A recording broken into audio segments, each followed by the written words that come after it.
of the continuous spell for the Sacred Beast here as well, doing so much for the strategy in this. Again, I can't get over 60 card Genesis list as well. Going to be getting the other two continuous spells and the potentially, maybe not. I'm going to think of the field getting the field spell as well, I would assume. There it is. There we go. It was in hand though. That's not optimal, but still we're going to get it onto the field, and that's at the end of the day all that matters really.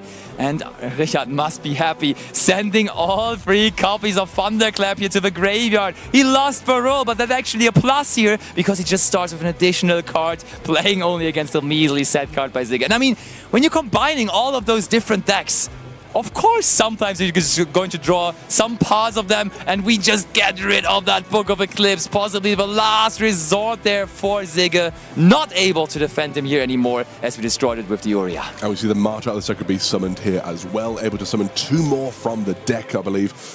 Yeah, this is truly a devastating state of affairs here for Sigge.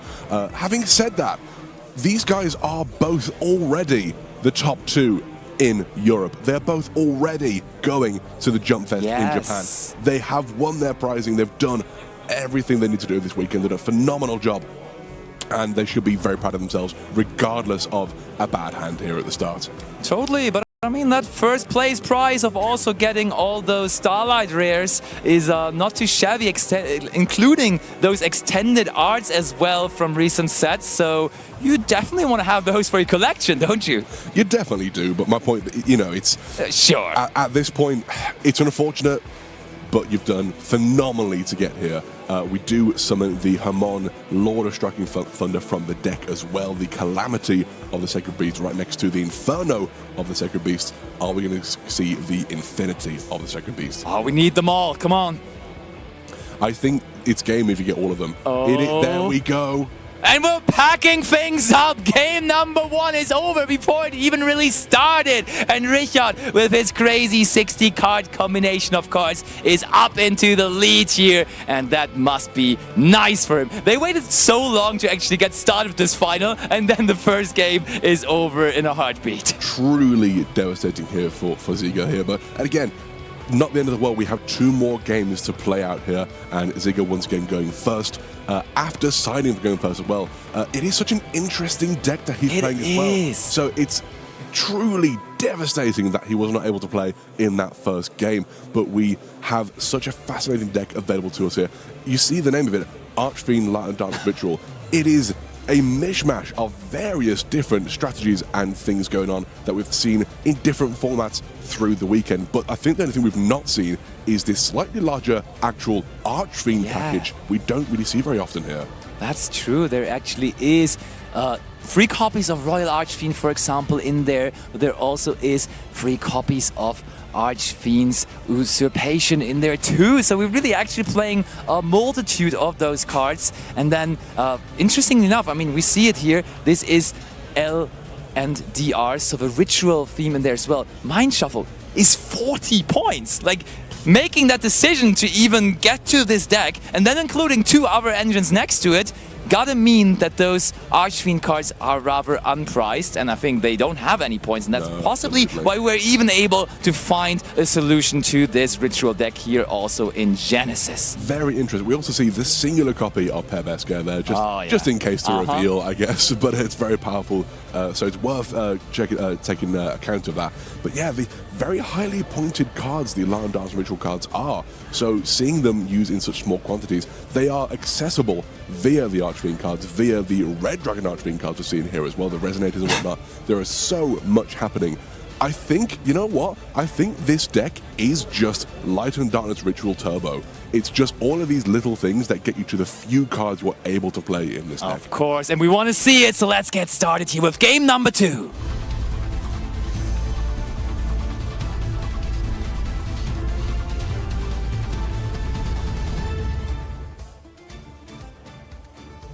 Starting out game number 2 here, starting with the Archfiend's Usurpation here, as you pointed out earlier, having the set Archfiend Trap from the deck as well, which is going to do set and activate immediately as Usurpation allows that to happen. does, and that is Archfiend's playtime. And playtime finally it is for Sigge after not playing at all in the first game. Now we get it rolling, and we have immediately that connection there between the Archfiend cards and the Red Dragon Archfiend cards, because that is one that you rather usually see in the Red Dragon Archfiend deck there, as this is Bone Archfiend, but Bone Archfiend now is able to send a Resonator to the graveyard, which is of course the other part of our deck.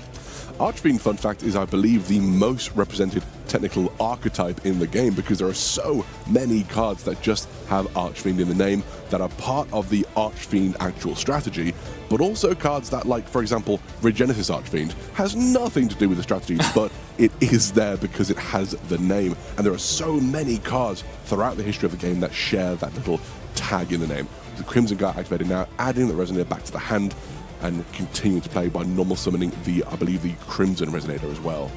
Yep, that is true. And we have also just gotten the trap card that we started the day off with on our first featured match of the day when we had Ryan playing there, as we do have access to that King's Resonance there, which is a very flexible trap card, and that can get our monsters back on the field. And I mean, with King's Resonance, really, you are very much able to get 5 summons out of your opponent against Richard's deck, because Richard's deck, he summons 5 monsters in a heartbeat. Like, in the moment he basically breathes, there's already 3 of the monsters on the field. This is incredible. We're summoning the Crimson Blader Dragon here and using the effect of Grifo, which we added to the hand with the Crimson Resonator, immediately activating that Mind Shuffle, getting that. This is an incredibly inventive way to play this deck. I am loving watching this, because this is essentially just the Light and Darkness Ritual deck in the best way you can possibly play it in the Genesis format, where it's so heavily pointed. And people were looking for solutions to make that deck work. And so far, most of the people have failed. Of course, with the new cards only available since a couple of days. But I saw nobody really finding a solution to it yet. So maybe Sigge is giving the world now an example of how to play those cards. And maybe it's going to be responsible in the future that those cards get priced even higher. I am simply adoring watching this here. Seeing the summon of the Dark... No, what's it called? It's got a weird name, I forget. It ends in Black Chaos, that much I remember. Black but Chaos, it is the Dark Magician of Chaos, Black Chaos, I believe, summoning to the field here and adding back a spell from the graveyard to the hand. I love that it can add back any spell. It can. Anything you ever could imagine and want. And we ain't done yet with this at all yet. And Richard is like, yeah, just keep on going. Scarlet Archfiend, and another Archfiend, I just realized. Again, I think this is the bridge, I think, or not, maybe the synergy at the very least. Scarlet Archfiend and set 3 pass. This is an incredibly difficult field for Richard Hold to on, play though. into. It is 3 monsters, and we have seen Richard on that sphere mode. So that could be a very nasty action to lead this turn off here, getting rid of all of those monsters at once if we have found it. It's not? Unlucky. Yeah, very much so. But we do have a handful of Sacred Beasts by the looks of things here. We have the Spellcard Card of Soul. Card of the Soul. Still 8,000 life points, so we're able to just grab that required Uriah or Hamon, and in that case, Raviel from the deck. I keep saying it, I love seeing these cards being so powerful here, because the GX fanboy in me is loving this. Seeing that Raviel added from deck to hand, nothing resolution, which I doubt there would be in this format. It's very heavily pointed, that draw on Lockbird, but we are going to reveal the infinity of the Sacred Beasts, Raviel, Lord of Phantasms from the hand, to be able to add another one from the deck to the hand here as well. I think at this point, maybe... I could be wrong, but it's potentially baiting out interactions here, because we are adding a Martyr of the Sacred Beast, not having added a Hamon and not using that yet either. That's true, and I mean, Richard seems a little unfazed here. There's so many cards that he's facing, but he knows exactly how to play, how to maneuver into this field, and that is the Martyr, and we're using the effect. That seems like a valuable card to interact with, but Sigge also wasting no time whatsoever at all, immediately confirming that we are going to have that resolve. Absolutely. Adding the activator, I should say, the Thunderclap of the Sacred Beasts from the deck here as well. Or Sacred Beast Thunderclap, I should say, sorry. Oh, interesting. That seems like maybe we are just going to bring that ritual into the graveyard there, and that is also going to give us access to the Blackluster Soldier. Which here, if we are able to summon this from the hand, can banish a card that Ricard controls here. And we are going to activate the Mind Shuffle, adding the Magician back to hand, summoning the Blackluster Soldier, and then it's, well, importantly, it's not an effect here, it will be on the next chain we get the effect. So I think the Thunderclap will still resolve here. Oh, was that what Sigge wanted? Because we are like, there was a little bit of a talk between the two of them, and it seemed like Richard was confirming that he has already activated the effect and not only the card of Thunderclap, and therefore we are resolving that now, which is just giving us 2 more copies of the card right onto the field. Absolutely. We also have the field spell available to us now, and we are going to banish the field spell. Honestly, makes a lot of sense. It has a lot of potential to plus and plus and plus thrice in a row on your own turn here. We're going to see all the flipped face up. That was the quick place, but a debunk being flipped face up here. Oh, debunk! A Genesis staple in the side deck. We can just get rid of those hand effects, but there is another hand effect coming right away. Is there maybe another debunk on Sigge's end? Oh, we're chaining Mind Shuffle now. Mind Shuffle summoning that Dark Magician back to the field again here. The Summoner of the Sacred Beast being sent to the graveyard for its effect, and we are going to see the effect here as well of the Dark Magician of Chaos, and we're going to grab another spell card back from our graveyard, and that is another Usurpation there that we are going to activate on Sigge's end. So we're back to the starting point. We're back to our Archfiend card, and that is, I think, Ghastly Glitch that we see there, right? Goodness yes, me. it's also an Archfiend's card. At the end of the day, we're immediately able to activate that. We are, of course, still controlling a Fiend monster, and therefore we are able to just destroy 1 card on the field. And you could even now send another Fiend monster from the deck to the graveyard, which we do, and that is our Resonator that is going to give us Crimson Gaia again for follow-up. No one can see, obviously, maybe Basti will be able to tell you, I'm just grinning watching this because this is such an interesting way to play this deck, and this is what I love about this game, is the inventiveness in deck building, so that Genesis is so good at bringing out in its top players. Yeah, sometimes some decks in the constructed format seem like they're just better than the others and you can't really beat them, but here in Genesis really everything feels possible. You can just go in any kind of different direction. We had, I believe in top 8 we at least had 5 different decks competing, and they were all completely different from each other. Really, they were not alike. They were just oh, but Martyr now is getting 2 more Martyrs. I see a theme here, free Thunderclap, free Martyr. Well, we might see the activation of the Raphael here, sending those 3 Martyrs to the graveyard, or 2 of them at least, to be able to, I believe, destroy or clear off at the very least Sigge's field here as well. Will that be the case? Well, before that, we start with our Blitzclique cards. Now there's Surge, 60 cards in total, and once more, those Blitzclique cards, if one of the decks is possibly a little over the others in Genesis, I think it is both Blitzclique cards, but Sigge now has waited carefully for so many monsters to be summoned. So finally, it is time for King's Resonance, and as you have seen, he has summoned, I believe, easily over 10 monsters this turn. That does mean here in that case that we can even resolve the 3rd effect to change all of your opponent's monsters face down. So we might be, with all of those monster zones locked up, just putting Richard into a checkmate situation here while we are just reading the cards. Seem to activate though. He's been reset to the field, so I'm not entirely sure what's going on here. Well, there's no restriction to the cards. It's just when your opponent summoned 10 times, you can just not respond to the card. But besides that, I don't see any reason why we would not be able to use it here. I'm not sure what's going on here.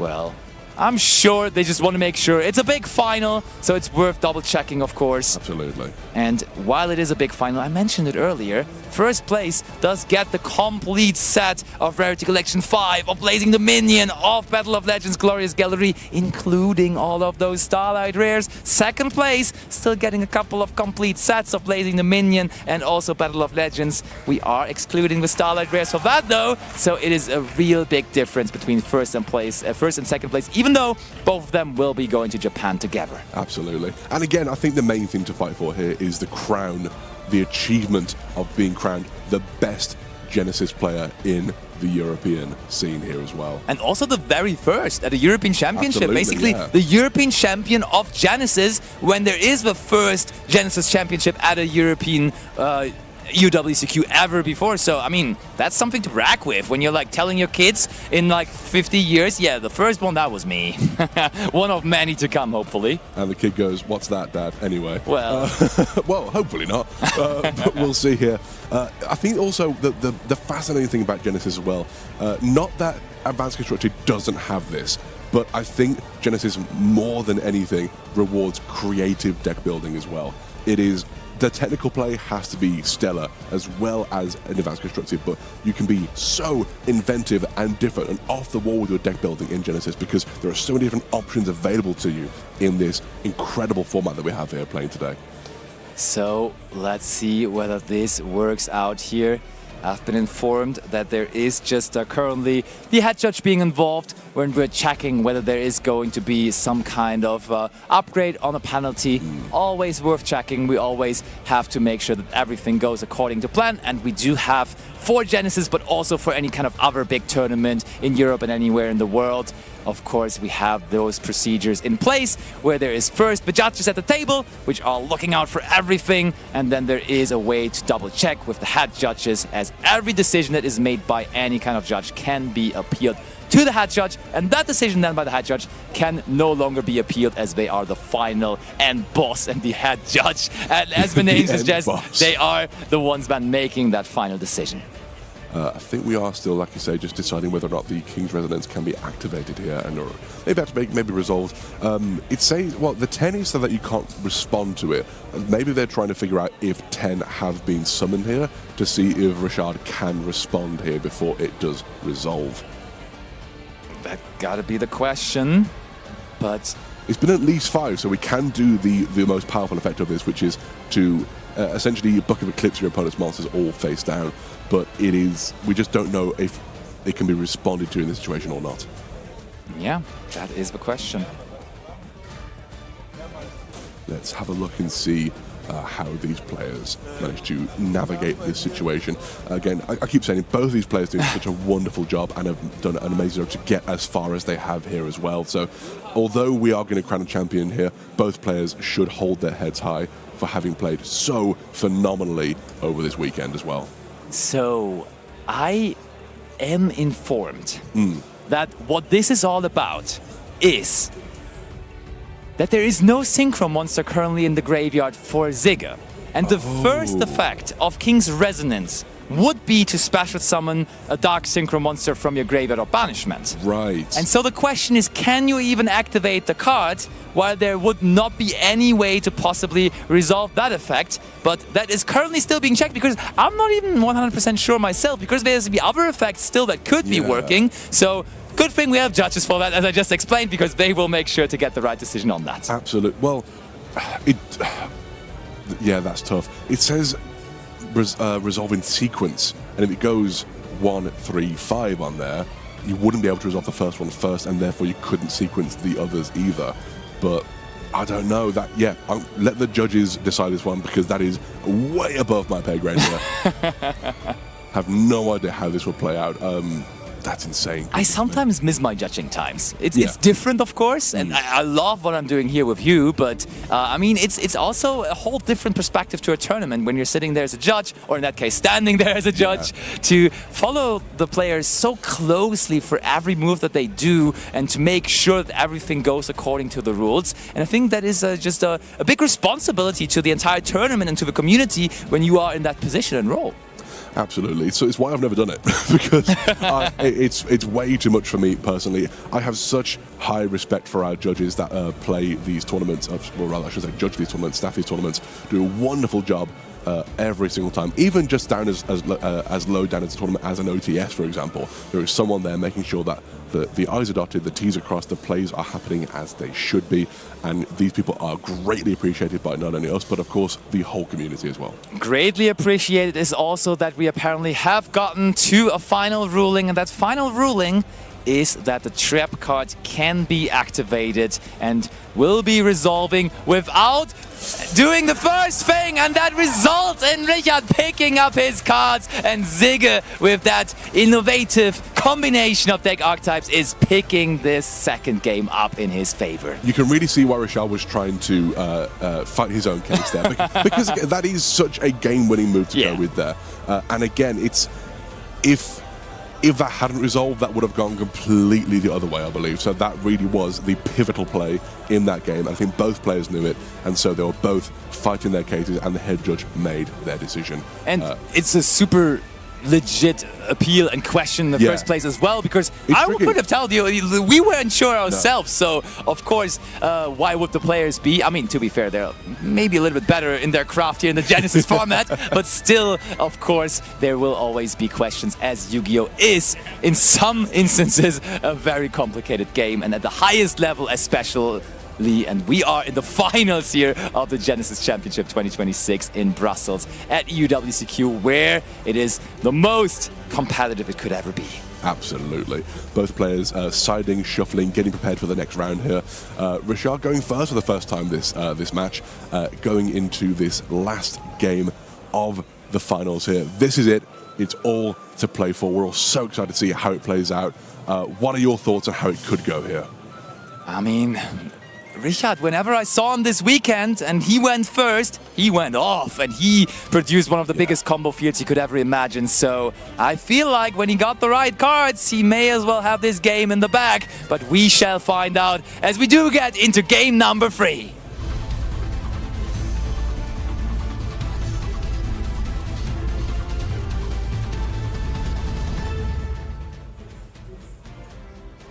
Which one of them can claim themselves the very first Genesis champion here in Europe, here at EUWCQ? This very game will determine that, as there is no more games to be played for Genesis here for the rest of this weekend. This is the ultimate game, and one of them is only going to be able to come out on top. And Richard, as I explained in previous featured matches, a real big figurine already in the Genesis community, making top cuts with previously his Monarch deck at YCSs in those Genesis tournaments, and now in the biggest of them all, in the finals with a complete homebrew, I want to say. It does seem to be, and again, we do see that card of the soul activating here, adding whichever of the, well, aside from Uriah, Sacred Beast want to add from the deck to the hand here.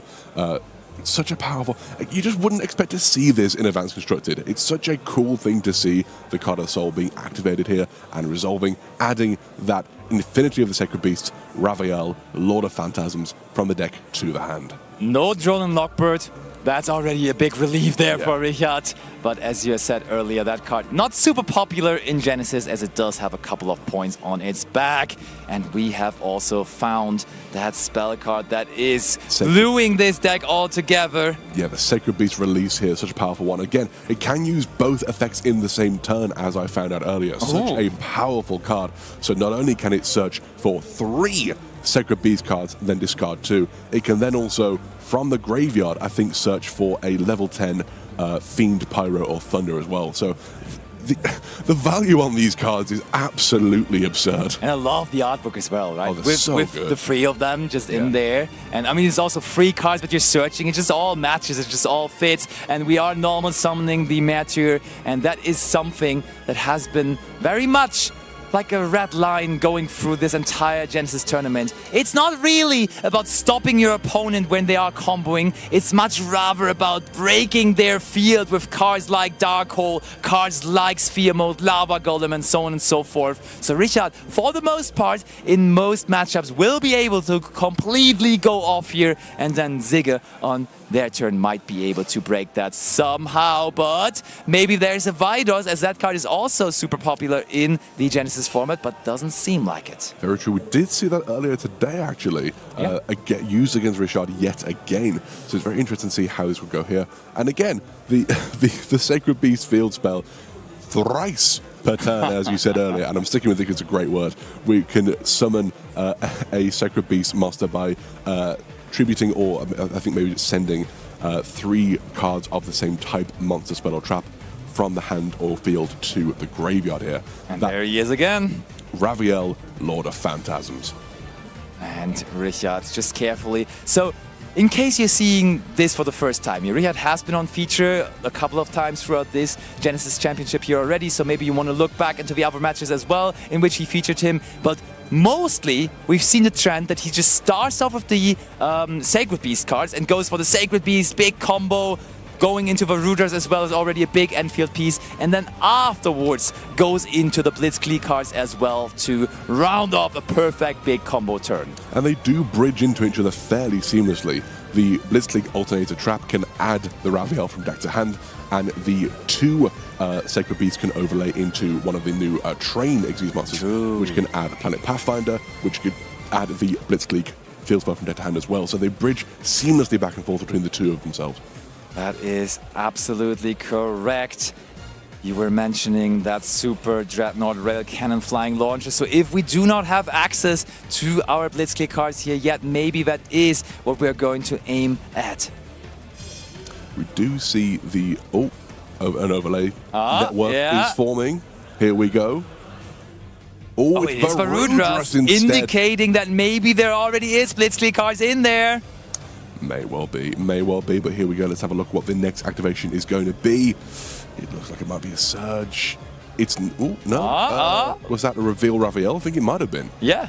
Or a Hamon, maybe. For a second I was like, well, was that like a pump fake? Just trying to fake it? But no, it is actually just the reveal and the resolution. And look at that. We have already our alternator, which is now discarded to the graveyard where it really wants to be, because we can then use that graveyard effect nicely. The synergy between these two strategies is just phenomenal to see pop off here as well, because who in their right mind would put them together conceptually? Not me, no. That's for sure. And yet Richard found this incredible way to play these two decks together in a 60-card Genesis list, and it has been on an absolute tear through the tournament this weekend. We see the Summoner here, summoning the Uriah, Lord of Searing Flames, the Inferno, the Sacred Beast, and also summoning here the Infinity of the Sacred Beast, Raviel, Lord of Phantasms. And in the meantime, we have also already searched Sacred Beast's Combined Assault, so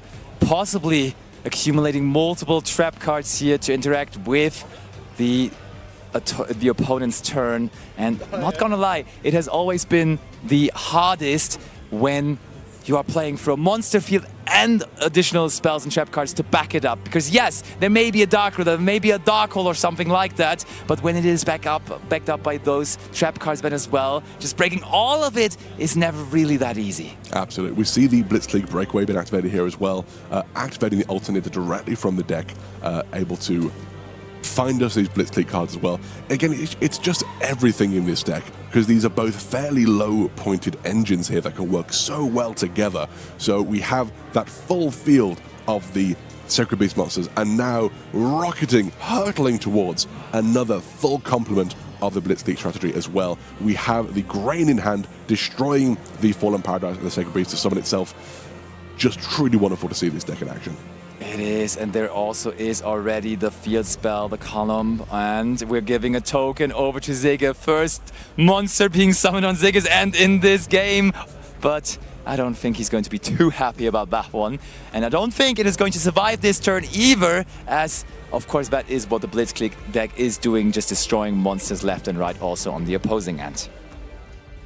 Yeah, absolutely. We do see here Richard considering his next play carefully as well. There's plenty of interaction on the field already, but we are going to try and get more. We add the Emmy to hand here as well, which we're trying to find our way to Whisker, I believe, here as well, which is going to be the most powerful way to end up here. So we have the Varudras, we have the Uriah, we have the Raviel, and the Whisker, as well as whatever else we have in hand already. I don't think we know entirely what's in Richard's hand, so it'll be interesting to see if there's anything else we don't know about as well. Another field spell already, additional follow-up for the next turn. I don't even think we need it, because all those Blitzclique cards, they are replacing themselves so nicely anyway, so the field spell currently on the field could have easily also been recycled then into our hand. And look, we just destroyed it there. Now Amy Blitzclique on the field is activating its effect as well, as we have destroyed something, and that gives us access to another trap card as I was mentioning. We are amassing trap cards here. We got both engines delivering a trap card, and the Blitzclique engine even 2 trap cards now with return stroke and alternator available to Richard.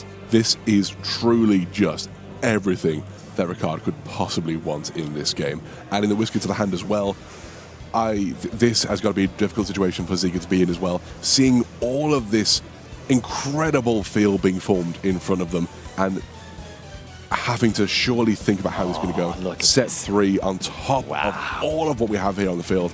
This is a lot to deal with. Well, Sigge, now it is on you. Do we have something such as Lava Golem, Sphere Mode, Dark Hole, or Dark Ruler? It will need one of those cards to break through all of this. Also, of course, something like Patronade or so going after the back row. Okay, that could do it. Possibly being met with a reaction from Richard here. I think it must have to be active. And we see the Sacred Beast trap being activated here to meet that Book of Eclipse and potentially stop it from activating entirely here as well. That will be the Sacred Beast combined assault.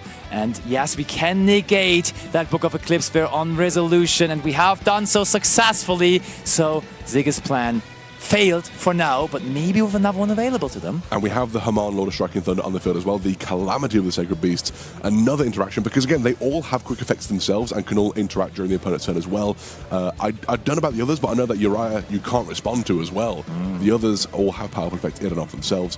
This is such a powerful strategy to face against here on the last game of the final of the championship. All right, another one maybe. Okay, we are removing going the after that seems like the most innocent card there on the entire field, but still it is the one that we are trying to get rid of here as we use our Gadala tributing it away. Humongous, the sticky string kaiju here coming down and removing that Emmy from the field, leaving everything else. Like you say, that is a fascinating choice. And we see the Archfiend Usurpation here as well coming out to attempt to set an Archfiend trap from the deck, which can be activated this turn. Are we going to see another interaction here from Richard? Looks like that is fine for now. I mean, you can set an Archfiend trap from a deck or graveyard, which we are going to immediately do here, which can also be activated this turn. We could have also Ritual summoned an Archfiend Ritual monster from hand or face-up extra deck. That option apparently right now not anything we were looking at, and instead we just activate once again that trap card that we saw in game 2 as well, the Archfiend Playtime. And is this time really playtime? Yup, the Bone Archfiend is there, so maybe we can actually make this happen. Even though Richard's still sitting on all of those big monsters there. Quite interesting that Richard didn't try to activate Uriah to remove that playtime before it was activated, because I think there would have been an open game state where that was able to happen. Certainly, but we just want to get that Crackle into our hand now.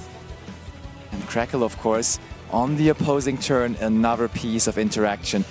Where does it even end with this deck? It's already putting up a huge field in terms of monsters, in terms of spell traps, and then even from the hand, it's just even more so overwhelming. It does just keep playing, and I love seeing decks, especially when they are inventive decks like this that you wouldn't often see.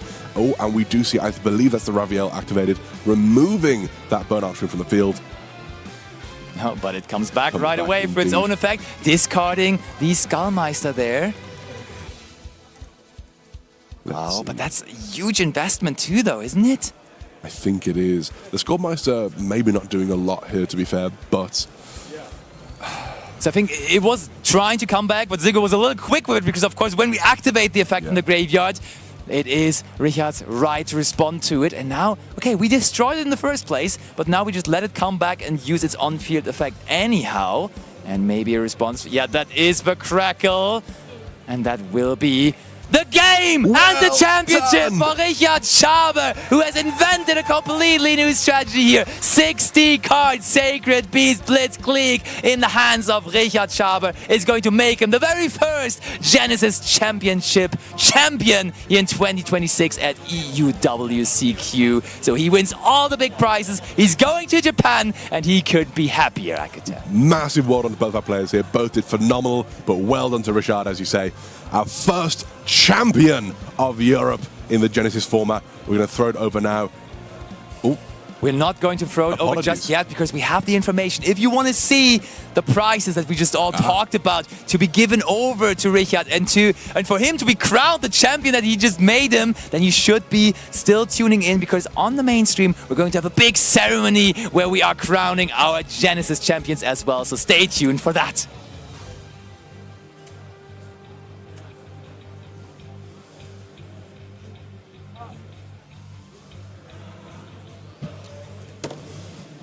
Did it wrong. No, you didn't see it. Like they gave me the info, and I was like, yeah.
This cool tune, I think Fallen and the Virtues might even be the better choice. Yeah, I completely agree with you. Just that direct removal can be very, very effective. being able to resolve the Fallen of the White Dragon here, we're going to be able to get access to another Ecclesia and try to push a little bit further through what we have here. But is there any response from Tim? 2 unknown cards in the hand. Could one of them be a game changer? And it looks like we're going to be resolving the Fallen of the White here now.